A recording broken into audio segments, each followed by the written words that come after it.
आणि आता बातम्या पाहूयात सविस्तर। पुण्यामध्ये PFIच्याकडून जिल्हाधिकाऱ्यांच्या कार्यालयाच्या बाहेर कार जोरदार आंदोलन करण्यात आलं। या आंदोलनाच्या वेळेला पाकिस्तानच्या समर्थनार्थ नारे देण्यात आले। एवढंच नाही तर नाराए तकबीर, अल्लाहू अकबर अशाही घोषणा देण्यात आल्याचा व्हिडिओ सध्या मोठ्या प्रमाणात व्हायरल झालाय। अशा प्रकारच्या प्रवृत्ती अजिबात खपवून घेतल्या जाणार नाहीत, त्यांच्यावर कठोर कारवाई केली जाईल असा इशारा राज्याचे मुख्यमंत्री आणि उपमुख्यमंत्री दोघांनीही दिलाय। तर अशी प्रवृत्ती ठेचलीच पाहिजे असं मत मुंबई भाजपचे अध्यक्ष आशिष शेलार यांनी व्यक्त केलंय।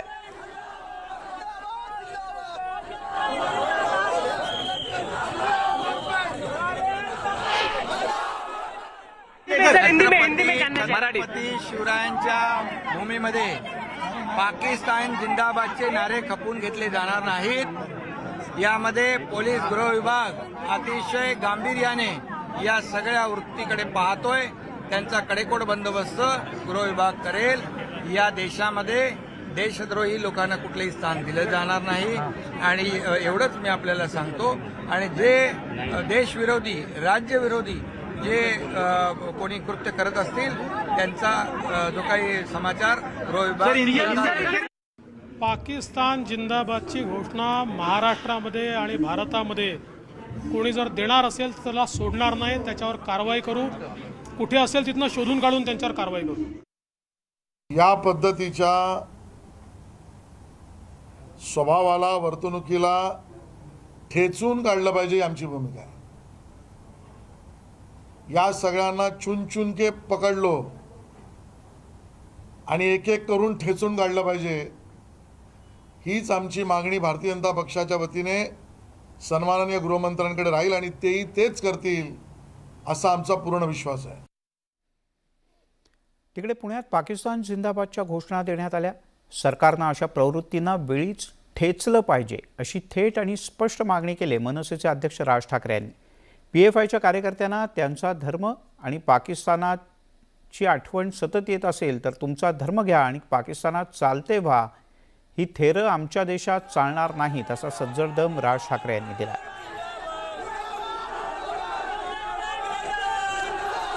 राज ठाकरे यांनी काय म्हटले आपण पाहूयात। NIAनं छापे घातले आणि पॉप्युलर फ्रंट ऑफ इंडियाच्या पदाधिकाऱ्यांना कार्यकर्त्यांना अटक केली म्हणून पुण्यात या संघटनेच्या कार्यकर्त्यांनी पाकिस्तान जिंदाबाद, अल्लाहू अकबर अशा घोषणा दिल्या। सरकारनं यांना वेळीच ठेचलं पाहिजे। ही अटक कशासाठी झाली तर दहशतवाद्यांना आर्थिक मदत करणं, त्यांची प्रशिक्षण शिबिरं आयोजित करणं या गंभीर आरोपांखाली, थोडक्यात देशद्रोही कृत्यासाठी। तरीही या देशद्रोह्यांचं समर्थन करत जर या PFIच्या कार्यकर्त्यांना त्यांचा धर्म आणि पाकिस्तान आठवत असेल तर तुमचा धर्म घ्या आणि पाकिस्तानात चालते व्हा, ही थेरं आमच्या देशात चालणार नाहीत। माझी केंद्रातील आणि राज्यातल्या गृहमंत्र्यांना विनंती आहे की फक्त या देशद्रोह्यांनाच नव्हे तर त्यांच्या समर्थकांना सुद्धा अशी अद्दल घडवा की यापुढे पाण्यासाठी पाव उच्चारता येणार नाही। अशा देशातील हिंदू बांधव गप्प बसणार नाहीत। हिंदुस्थानातील हिंदूंच्या आणि महाराष्ट्रातील हिंदू मराठ्यांच्या मुठी जर आवळल्या तर या हरामखोरांना कुठे पाय लावून पळायला लागेल हे मला सांगायला लावू नका।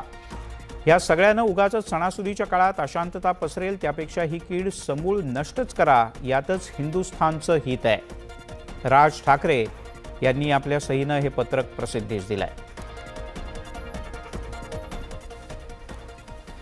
PFIच्या दहशतवादी कारवायांचा पर्दाफाश झाल्यानंतर अनेक धक्कादायक खुलासे होऊ लागलेत। पंतप्रधान नरेंद्र मोदी यांचा पाटणा दौरा PFIच्या निशाण्यावर होता। PFIच्या कार्यकर्त्यांना अटक केल्यानंतर त्यांच्या चौकशीत इथे स्फोटकांचं एकत्रीकरण सुरू होतं, पैसे मोठ्या प्रमाणात वापरले जात होते आणि देशाच्या विरोधात भडकवण्याचाही प्रयत्न केला जात होता असे धक्कादायक खुलासे होत आहेत।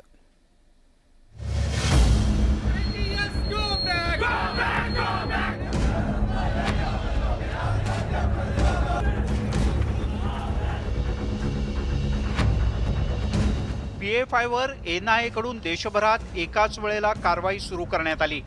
त्यातच PFIच्या सदस्यांना अटकही झाली। भारताला इस्लामिक राष्ट्र करण्याचा प्लॅन PFIनं आखल्याचं त्यांच्या काही कार्यकर्त्यांच्या चौकशीत उघड झालंय। तसंच पंतप्रधान नरेंद्र मोदींसह भाजपचे नेते PFIच्या निशाण्यावर होते। PFIकडून पंतप्रधान नरेंद्र मोदी यांच्या पाटणा इथल्या एका रॅलीला लक्ष्य करण्याची योजना आखण्यात आली होती, असा दावा ईडीनं केलाय. देशभरात स्फोट घडवून आणण्यासाठी PFIकडून घातक शस्त्र आणि स्फोटकं गोळा केली जात होती. यावर्षी 12 जुलै रोजी झालेल्या पंतप्रधान नरेंद्र मोदी यांच्या पाटणा इथल्या रॅलीला लक्ष्य करण्याचा PFIचा कट होता. याआधी इंडियन मुजाहिदीनशी संबंधित दहशतवाद्यांनी ऑक्टोबर 2013 मध्ये मोदींच्या पाटणा इथल्या रॅलीत बॉम्बस्फोट घडवून आणला होता. स्टेट सोडून इतर 5 ठिकाणी स्फोट झाले होते. केरळमध्ये स्ट्रॉंगहोल्ड असलेल्या PFIनं मध्य प्रदेशात सुद्धा स्लीपर सेल सक्रिय केलाय. नवीन सदस्यांना प्रशिक्षण देण्यात येत होतं अशी माहिती चौकशीत उघड झाली आहे. इतकंच नाही तर मुस्लिम तरुणांनी लष्कर-ए-तोयबा, अल कायदा आणि इसिस या दहशतवादी संघटनांमध्ये भरती व्हावं यासाठी PFIचे प्रयत्न सुरू होते. वो जो इल्ज़ामात लगाए जा रहे हैं उसके बारे में कुछ ऐसी कन्विंसिंग बातें आती तो लोगों को सही मार्गदर्शन मिलता, लेकिन जिस तरह से ये किया गया है और जिन हालात में किया गया है इसकी वजह से फ़ायदा कम नुकसान ज़्यादा नज़र आता है. रेड पड़ी और जैसे लोगों को गिरफ्तार किया गया है और उनके खिलाफ कुछ सबूत नज़र नहीं आ रहा है. अगर आपने रेड करी थी तो कुछ रिकवरी भी हुई होगी. ऑपरेशन ऑक्टोपसच्या माध्यमातून NIA, ईडी आणि राज्य पोलिसांच्या संयुक्त पथकानं 106 पेक्षा अधिक PFIच्या सदस्यांना अटक केली. तर दुसरीकडे चेन्नई जवळच्या तांबरमध्ये राष्ट्रीय स्वयंसेवक संघाचे पदाधिकारी सीतारामन यांच्या निवासस्थानावर पेट्रोल बॉम्ब फेकण्यात आला. घरावर पेट्रोल बॉम्ब फेकणारे CCTVत स्पष्ट दिसतात. PFIवर झालेली कारवाई आणि या हल्ल्याचा काही संबंध आहे का याचा तपास सुद्धा सुरू झालाय. देशभरात धोकादायक असणाऱ्या PFIवर लवकरच बंदी घातली जाण्याची शक्यता निर्माण झाली आहे. Bureau report, news 18 Lokmat. त्यामुळे अपेक्षा आहे की यातल्या सगळ्या दोषींना कठोरात कठोर शिक्षा होईल आणि लवकरात लवकर होईल. आता काही राजकीय बातम्या. राज्यातल्या पालकमंत्र्यांची यादी अखेर जाहीर करण्यात आली. मागच्या अनेक आठवड्यांपासून पालकमंत्र्यांची नियुक्ती न झाल्यामुळे विरोधकांच्याकडून शिंदे-फडणवीस सरकारला टीका सहन करावी लागली होती. पण आज अखेर जिल्ह्यांना नवे पालकमंत्री मिळाले. राज्याचे उपमुख्यमंत्री देवेंद्र फडणवीस यांच्याकडे एकूण 6 जिल्ह्यांचा पदभार असणार आहे. वर्धा, अमरावती, अकोला, भंडारा आणि गडचिरोली असे हे जिल्हे असतील. यात नागपूर सुद्धा आहे. सुधीर मुनगंटीवार यांच्याकडे चंद्रपूर आणि गोंदियाचं पालकमंत्रीपद देण्यात आलंय. गिरीश महाजन यांच्याकडे धुळे, लातूर, नांदेड या 3 जिल्ह्यांचं पालकमंत्रीपद असेल. राज्यात कोणकोणत्या जिल्ह्याला कोण पालकमंत्री मिळाला पाहूया. देवेंद्र फडणवीस यांच्याकडे नागपूर, वर्धा, अमरावती, अकोला, भंडारा, गडचिरोली. राधाकृष्ण विखे पाटील यांच्याकडे सोलापूर आणि अहमदनगर अशा 2 जिल्ह्यांचं पालकमंत्रीपद. सुधीर मुनगंटीवार यांच्याकडे चंद्रपूर, गोंदिया. चंद्रकांतदादा पाटील यांच्याकडे पुणे, विजयकुमार गावित यांच्याकडे नंदुरबार. गिरीश महाजन यांच्याकडे 3 जिल्हे सुपूर्द करण्यात आले, धुळे, लातूर आणि नांदेड. गुलाबराव पाटील यांच्याकडे बुलढाणा आणि जळगाव. दादा भुसे यांच्याकडे नाशिक. दीपक केसरकर यांच्याकडे मुंबई शहर आणि कोल्हापूर. अतुल सावे यांच्याकडे सुद्धा 2 जिल्हे आहेत मराठवाड्यातले अतिशय महत्त्वाचे, जालना आणि बीड. शंभूराज देसाई यांच्याकडे सातारा आणि ठाणे या 2 जिल्ह्यांची जबाबदारी देण्यात आली आहे. मंगलप्रभात लोढा यांच्याकडे मुंबई उपनगर. सांदीपन भुमरे यांच्याकडे औरंगाबाद, ज्याला आता संभाजीनगर म्हटलेलं आहे, छत्रपती संभाजीनगर. रवींद्र चव्हाण यांच्याकडे पालघर आणि सिंधुदुर्ग. तर उदय सामंत यांच्याकडे रत्नागिरी आणि रायगड. तानाजी सावंत यांच्याकडे सुद्धा उस्मानाबाद म्हणजे धाराशिवचं पालकमंत्रीपद देण्यात आलं आहे. सुरेश खाडे यांच्याकडे सांगली. अब्दुल सत्तार यांच्याकडे हिंगोली. तर संजय राठोड यांच्याकडे यवतमाळ, वाशिमचं पालकमंत्रीपद आहे. तानाजी सावंत यांच्याकडे परभणीचं पालकमंत्रीपद सुद्धा असणार आहे. वेदांता प्रकल्पावरून तळेगावात युवासेना चांगलीच आक्रमक झाल्याचं पाहायला मिळालं. शिवसेना नेते आदित्य ठाकरे यांनी तळेगावात जनआक्रोश मोर्चा काढला. यावेळेला त्यांनी शिंदे-फडणवीस सरकारवर वेदांता प्रकल्प गेल्यावरून पुन्हा एकदा जोरदार टीका केली. प्रकल्प राज्यातून निघून जायला हेच सरकार कारणीभूत असल्याचं त्यांनी ठामपणे सांगितलं. प्रकल्प गुजरातला जाणाऱ्या नव्या सरकारचा नाकर्तेपणा अधोरेखित होतोय असंही ते म्हणाले.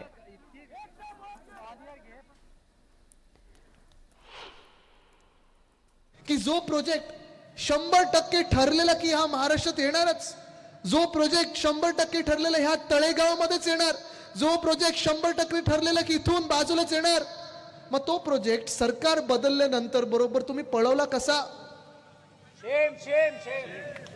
म्हणजे तुम्ही ज्या राज्यात आमचे 40 आमदार पळवून नेलेत, ते आमदार आता गुजरातमधून गुवाहाटी, गुवाहाटीमधून सुरत, सुरतमधून नाही सुरत गुवाहाटी, तिथून गोवा, तिथून महाराष्ट्रात आणले.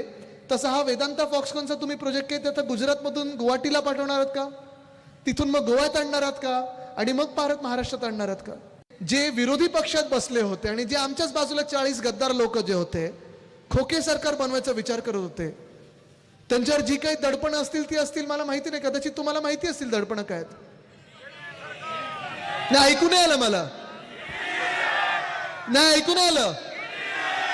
आता ही जी काही दडपणं तुम्ही म्हणताय कदाचित असू शकतात, पण हेच स्वतःला वाचवायला महाराष्ट्राला मागे टाकायला निघाले होते.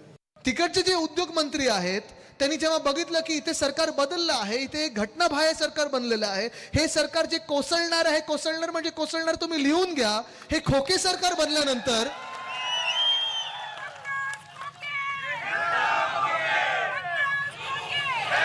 हे खोके सरकार बनल्यानंतर त्यांनी मौका पे चौका मारा आणि त्यांनी इकडे येणारा उद्योग गुजरातमध्ये घेऊन गेले. त्यांचं मी देखील कौतुक करतो की त्यांनी बरोबर आमच्यावर डोळे ठेवून होते की इथे सरकार बदलतं कधी आणि चांगला प्रोजेक्ट आपण गुजरात किंवा इतर राज्यांमध्ये घेऊन कधी जातो हे त्यांनी लक्षात ठेवलेलं आहेत. ना आज पण बसलंच वाटतं दिल्लीत, पण आज मी इथे विचारत आहे की दिल्लीत स्वतःसाठी 8 की 9 वेळा गेलेले आहेत. महाराष्ट्रासाठी तुम्ही कधी दिल्लीत जाणार आणि दिल्लीला विचारणार की महाराष्ट्राला काय देताय? ही हिंमत असेल तर जाऊन दिल्लीला विचारा. स्वतःला काय मिळतं सतत जाऊन विचारत असतात, महाराष्ट्राला काय मिळणार आणि कधी मिळणार हे जाऊन विचारा. पण महत्वाची गोष्ट हीच आहे की आज मला काही ठिकाणून मी बघतोय, काही प्रेसमधून वाचत होतो की हा सवाल केला, तो सवाल केला, 5 सवाल केले, 10 सवाल केले, जागा दाखवा. सरकार म्हणजे की एस्टेट एजंट नसतं. अर्थात तळेगावात युवा सेनेच्या जनआक्रोश मोर्चात आदित्य ठाकरे यांनी जो हल्ला केला, मुख्यमंत्र्यांच्या दिल्ली दौऱ्यावर सुद्धा त्यांच्यावर जोरदार टीका केली. तुम्ही राज्याच्या विकासासाठी कधी दिल्लीला जाणार असा खोचक प्रश्न आदित्य ठाकरे यांनी मुख्यमंत्र्यांना केला होता. मात्र या सगळ्या टीकेवर मुख्यमंत्र्यांनी जोरदार प्रत्युत्तर दिलंय. चोराच्या उलट्या बोंबा असं मुख्यमंत्र्यांनी म्हटलंय. तसंच भाजपकडून सुद्धा आदित्य ठाकरे यांच्यावर खरपूस टीका करण्यात आली.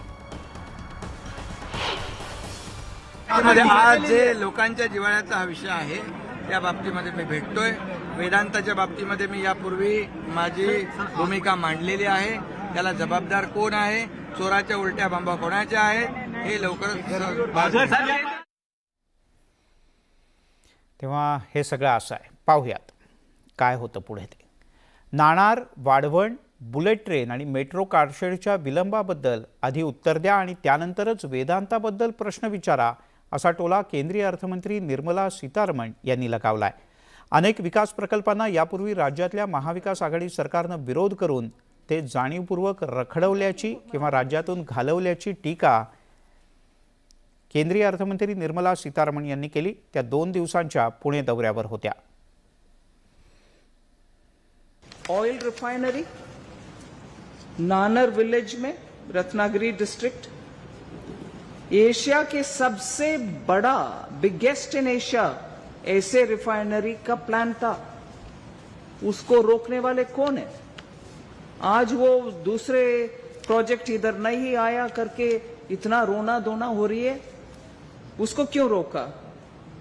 फिर वधावन पोर्ट प्रोजेक्ट जो 65,000 करोड़ का पालघर डिस्ट्रिक्ट में जो आना था, कोंकण रीजन में, वो सागरमाला का प्रोग्राम के अंतर्गत आना था, जो प्रधानमंत्री जी खुद मॉनिटर करते हैं सागरमाला का प्रोग्रेस. अगर टाइमली शुरू भी होता था तो अब तक एटलीस्ट आधा काम कंप्लीट होने का कगार में आती. उसको रोकने वाले कौन है? Completely opposed by MVA. मुख्यमंत्री एकनाथ शिंदे यांचे पुत्र खासदार श्रीकांत शिंदे यांचा एक फोटो ट्विट करून राष्ट्रवादीनं त्यांना सुपर सीएम ही पदवी दिली होती. त्यावर पलटवार करत शिंदे समर्थकांनी खासदार सुप्रिया सुळेंचा असाच एक फोटो सोशल मीडियात शेअर केला. या फोटोत सुप्रिया सुळे मुख्यमंत्र्यांच्या खुर्चीत बसल्याचं पाहायला मिळत आहे. पण हा फोटो मॉर्फ केल्याचा दावा राष्ट्रवादीचा आहे.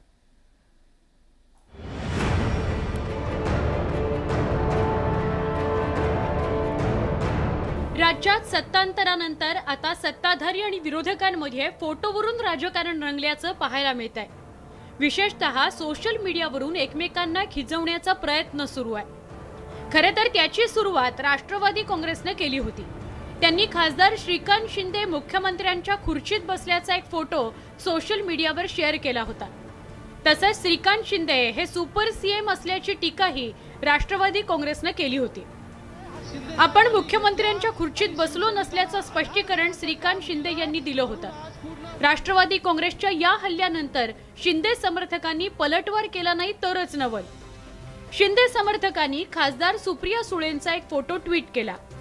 सुप्रिया सुळे तत्कालीन मुख्यमंत्री उद्धव ठाकरेंच्या खुर्चीत बसल्याचं त्या फोटोतून सूचित करण्याचा प्रयत्न केला गेला. माननीय खासदार सुप्रियाताई सुळे यांच्या फोटो ट्विट केला आहे. त्यामध्ये मी हा फोटो खरा आहे अशी कुठेही उल्लेख केलेला नाही आहे. हा फोटो समाज माध्यमावर उपलब्ध होता. तो फोटो मी ट्विट केला आहे. शिंदे समर्थक शीतल म्हात्रेंनी तो फोटो सोशल मीडियावर शेअर केल्यानंतर या चर्चेला सुरुवात झाली. मात्र तो फोटो मॉर्फ केला असल्याचा दावा राष्ट्रवादी काँग्रेसने केलाय. भारतीय जनता पार्टीने अशा टीकाकारांची एक फौज निर्माण केलेली आहे, ज्यांचं फक्त काम आहे की पवार घराण्यावर टीका करणे, पवार साहेबांवर टीका करणे, अजितदादांवर टीका करणे, सुप्रिया सुळेंवर टीका करणे.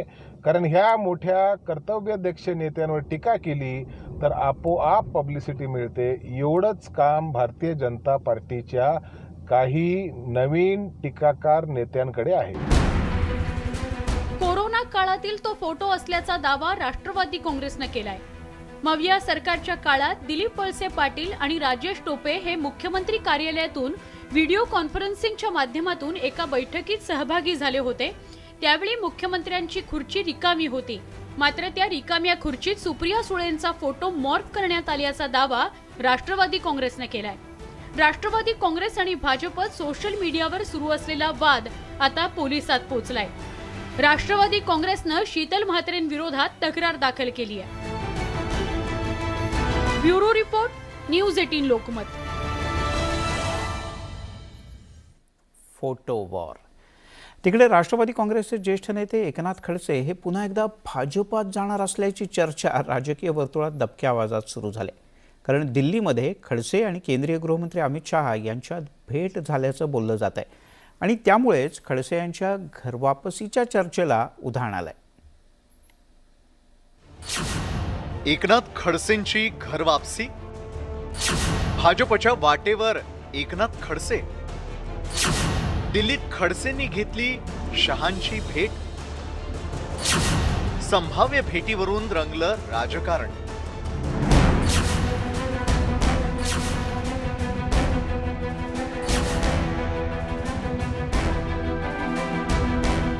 राष्ट्रवादी काँग्रेसचे नेते एकनाथ खडसे भाजपच्या वाटेवर असल्याची राजकीय वर्तुळात चर्चा सुरू झाली आहे. त्याला कारणीभूत ठरला एकनाथ खडसे यांचा दिल्ली दौरा.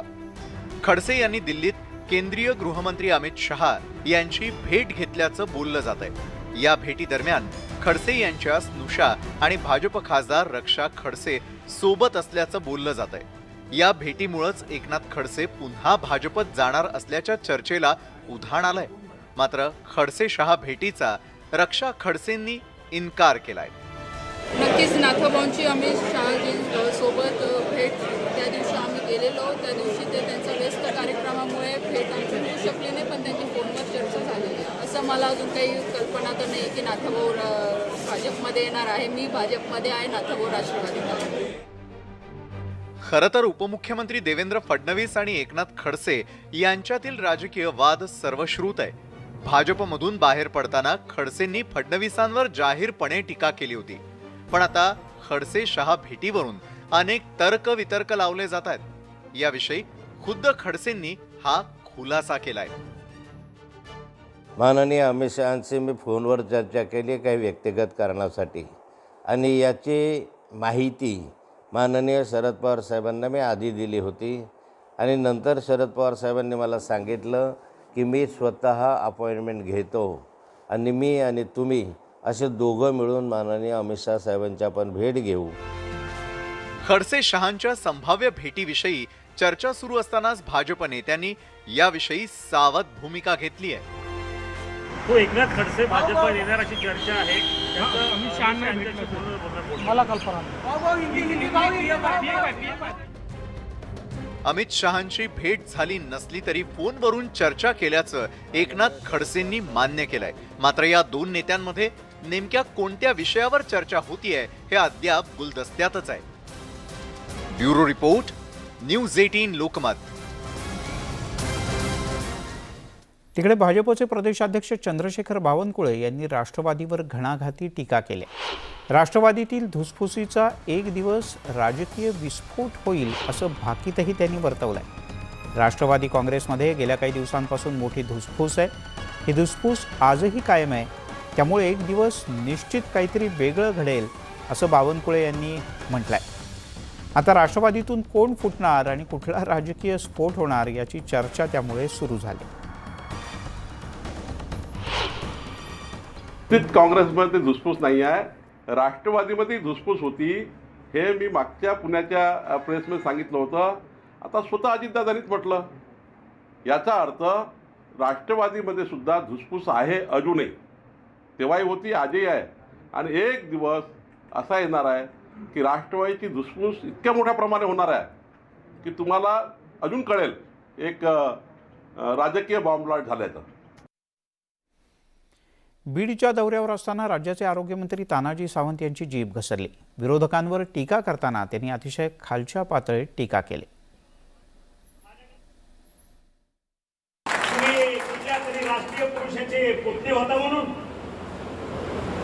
तुम्हाला चांगलं बोलता येतं म्हणून, अरे तुमचा आवाज काय, तुमचं चारित्र्य काय, तुम्ही कुणावरती शिंतोडे उडवता आम्हालाही बोलता येतं. आणि जर तुमची ही कोलेकोई माझ्या नेत्यावरती टीका करायची परंपरा जर तुम्ही सोडली नाही, त्या बीड मध्ये येऊन तुम्हाला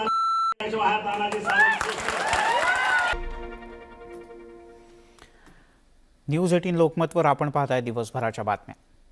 राज्यामध्ये सध्या बारामतीच्या मारुती रायाची मोठी चर्चा आहे. कारण कन्हेरीच्या हनुमानासमोर पवार कुटुंबियांच्या पाठोपाठ भाजपचे प्रदेशाध्यक्ष चंद्रशेखर बावनकुळे हे सुद्धा नतमस्तक झाले. पाहूया. बारामतीचा हनुमान कुणाला पावणार? सर्वपक्षीय नेते कन्हेरीच्या मारुतीच्या चरणी. बारामतीच्या हनुमानाची राज्यात चर्चा.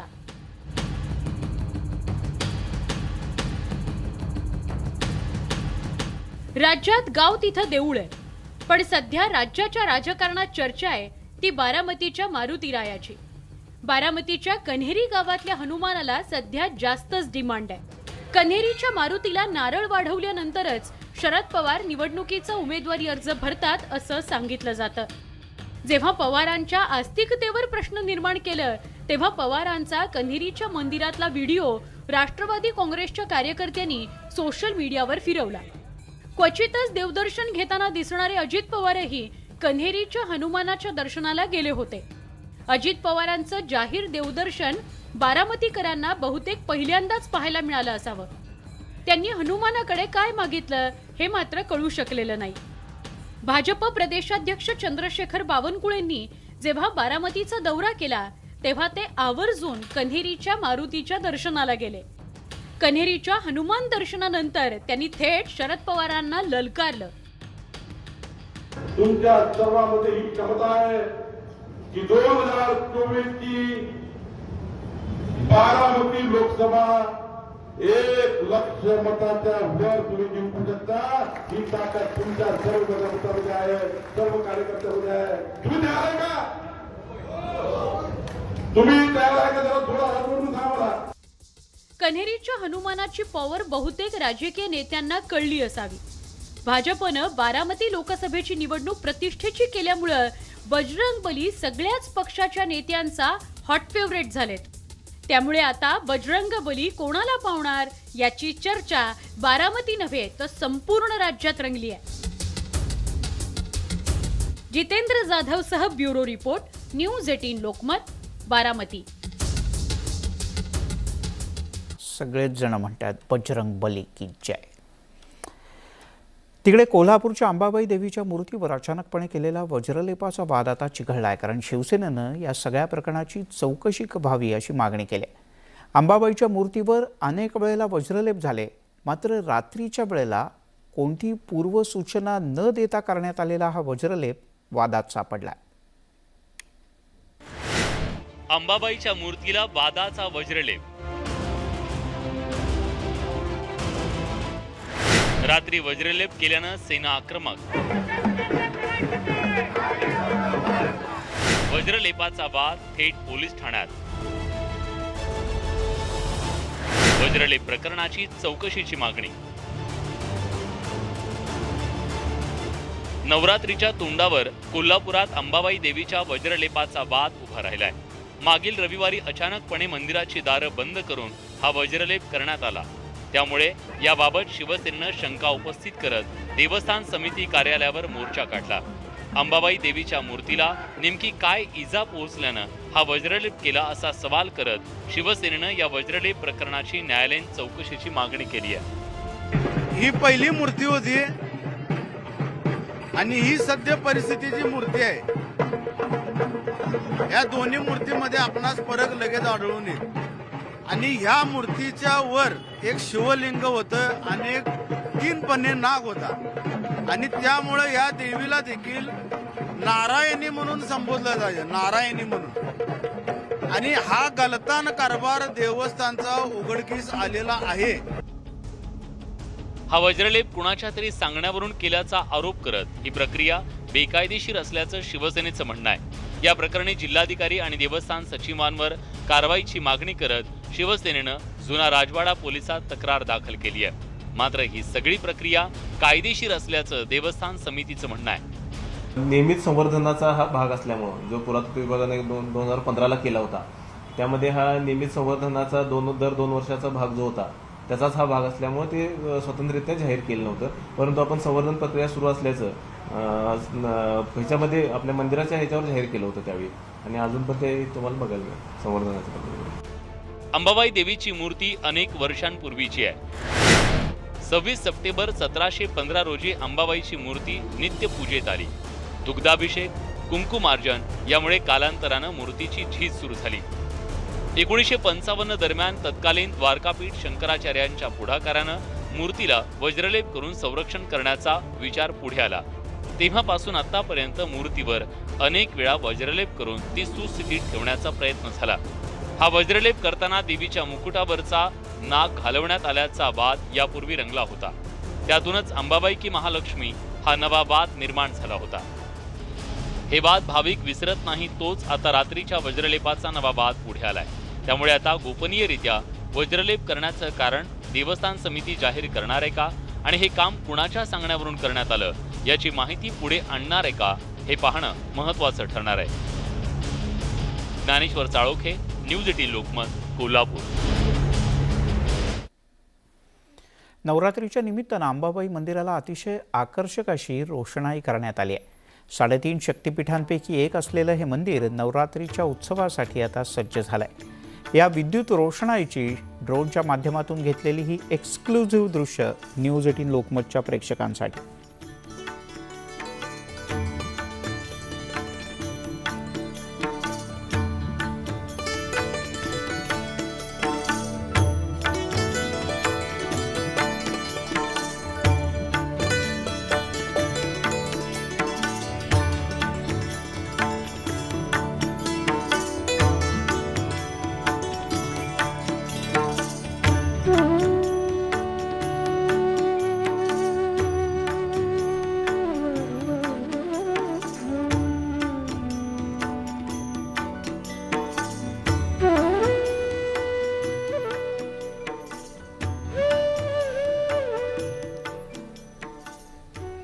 आणि आता एक वेगळी बातमी. एका तरुणीच्या खुनात माजी मंत्र्याच्या मुलाचा हात असल्याचं उघड झाल्यामुळे उत्तराखंडमध्ये पुष्कर धामी सरकारची मोठी अडचण झाली. पुलकित आर्य हा माजी राज्यमंत्री विनोद आर्य यांचा मुलगा असून आपल्याच रिसॉर्टमध्ये काम करणाऱ्या एका तरुणीची त्यानं हत्या केल्याचं उघड झालंय. अंकिता भंडारी हत्या प्रकरणी जनआक्रोश.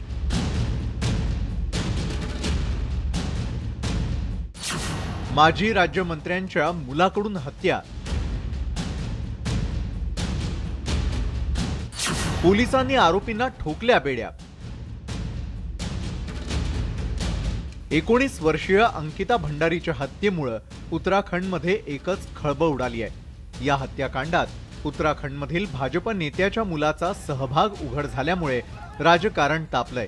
आरोपी पुलकित आर्या हा भाजपचे माजी राज्यमंत्री विनोद आर्या यांचा मुलगा आहे. पुलकितनं अंकिताचा खून केल्याचं उघड झाल्यानंतर संतप्त नागरिकांनी आरोपीच्या वनंतरा रिसॉर्टची तोडफोड केली, तसंच रिसॉर्टला आग लावली.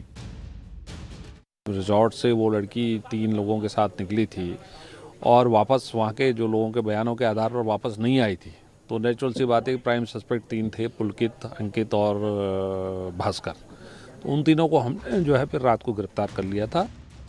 पोलिसांनी दिलेल्या माहितीनुसार अंकिता ही वनंतरा रिसॉर्टमध्ये रिसेप्शनिस्ट म्हणून काम करत होती. मात्र 5 दिवसांपासून ती बेपत्ता झाली होती. विशेष म्हणजे आरोपींनी अंकिता बेपत्ता झाल्याची तक्रार दाखल केली होती. पोलिसांनी रिसॉर्टमधील सीसीटीव्हीची तपासणी केल्यानंतर अंकिताच्या खुनाचे धागेदोरे त्यांच्या हाती लागले. आरोपींनी अंकिताला वेश्या व्यवसायात ढकलण्याचा प्रयत्न केलेला होता. मात्र तिने त्याला नकार दिल्यानंतर आरोपींनी तिचा खून करून मृतदेह कालव्यात फेकला होता. अंकिता बेटी का पार्थिव शरीर खोज लिया गया है, मिल गया है और सभी दोषियों के खिलाफ सख्त से सख्त कार्रवाई हो, इसको लेकर हमने डीआईजी पी रेणुका देवी के नेतृत्व में एक एसआईटी का गठन किया है, जो पूरे मामले की तह तक जाएगी, उसकी जांच करेगी और अपराधियों को सजा दिलाने का काम करेगी. अंकिताच्या हत्येत माजी राज्यमंत्र्याच्या मुलाचा सहभाग उघड झाल्यामुळे उत्तराखंडमधील धामी सरकार बॅकफूटवर गेलाय. मुख्यमंत्री पुष्कर सिंग धामी यांनी माजी राज्यमंत्री विनोद आर्याची पक्षातून हकालपट्टी केली आहे. तसंच आरोपीच्या रिसॉर्टवर बुलडोझर फिरवलाय. अंकिताच्या खून प्रकरणात आरोपी पुलकित आर्य हा मुख्य आरोपी असल्याचं उघड झालंय. Bureau report, news 18 Lokmat. यासोबतच बुलेटिनमध्ये घेऊयात आणखीन एक छोटासा ब्रेक नंतर 5Gच्या संदर्भातली एक खास बातमी. आपण पाहताय दिवसभराच्या बातम्या. आणि आता इंटरनेट युजर्ससाठी किंवा डेटामधल्या प्रेमींसाठी एक खास बातमी. भारतात 1 ऑक्टोबर 2022 पासून 5G इंटरनेट सेवा सुरू होते. पंतप्रधान नरेंद्र मोदी यांच्या हस्ते या 5G इंटरनेट सेवेचा शुभारंभ होईल. त्यामुळे भारतीयांना मोठा फायदा होणार आहे.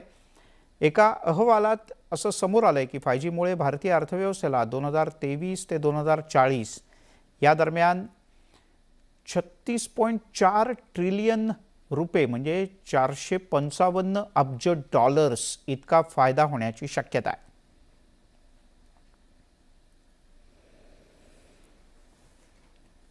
मंडळी, चहा जवळपास सगळ्यांनाच आवडतो आणि त्यामुळे चहाचं व्यसन काही जणांना असतं असंही म्हटलं जातं. चहा म्हटलं तरी घ्यावासा वाटतो, पण प्राण्यांना चहाचं व्यसन लागत नाही. खरं तर प्राणी चहाच पित नाही, पण एक प्राणी एका टपरीवर जाऊन दररोज चहा पितो. विश्वास बसत नाही? पहा. गरम चाय की प्याली हो, कोई उसको पिलाने वाली हो. या गरम चाय की प्यालीच्या प्रेमात मुंगूस पण पडलंय. चहाच्या टपरीवर चहाचा आस्वाद घेणारं हे मुंगूस पाहून तुम्हाला आश्चर्य वाटेल.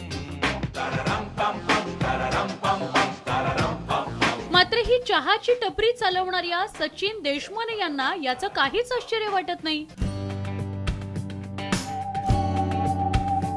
पंढरपुरातील इस्बावी परिसरात सचिन देशमानेंची चहाची टपरी आहे. हे मुंगूस दररोज सकाळी इथं चहा पिण्याकरता येतं. गेल्या 6 महिन्यांपासून त्याला हे चहाचं व्यसन जडलंय. त्यामुळे सचिन देशमाने रोज एका प्लेटमध्ये चहा ओतून ठेवतात. तो चहा पिण्यासाठी हे मुंगूस इमाने इतबारे येतं. ऐटीत चहा पितं आणि मग पुन्हा निघूनही जातं. मुंगसासारखा प्राणी जो माणसाच्या सानिध्यात राहून सुद्धा त्याचं सापाशिवाय असतं पण माणसाची मैत्री नसते. आणि हेच मुंगूस दररोज ठराविक वेळेला येऊन त्या ठिकाणी चहा पिऊन जातं. हा व्हिडिओ पाहिला, तो व्हिडिओ एकदमच वेगळा वाटला, कारण असं सवय लावून घेणारा प्राण्यातला मुंगूस हा प्राणी नाही आहे. खरे तर आपल्यापैकी अनेकांना दररोज सकाळी चहा हवाच असतो. इतकं चहाचं व्यसन आपण अनेकांना जडलेलं बघतो. पण त्यामध्ये आता मुंगुसाचाही समावेश झालाय असं म्हणावं लागेल. Bureau report, news 18 Lokmat. बदलले, प्राणी सुद्धा बदलले. आणि आता बातमी टेनिसच्या कोर्टवरची. स्वित्झर्लंडचा अव्वल टेनिसपटू रॉजर फेडररनं शुक्रवारी 23 सप्टेंबरला अखेरचा सामना खेळला. मात्र या सामन्यानंतर त्याला आपले अश्रू आवरणं कठीण झालं. यावेळेला त्याच्या चाहत्यांनाही तसंच त्याचा जोडीदार राफेल नदाल हा सुद्धा उपस्थित होता. त्यालाही अश्रू अनावर झाले. हजारोंच्या उपस्थितीतल्या या सगळ्या मैदानानं साश्रू नयनांनी त्याला टेनिसच्या मैदानावरून अलविदा केला. दरम्यान या क्षणाचे व्हिडिओ सोशल मीडियात सध्या चांगलेच व्हायरल झालेत. फेडररसोबत त्याच्या शेजारी बसलेला राफेलही आपले अश्रू रोखू शकला नाही. रॉजर फेडरर यानं काही दिवसांपूर्वीच आपली निवृत्ती जाहीर केली होती.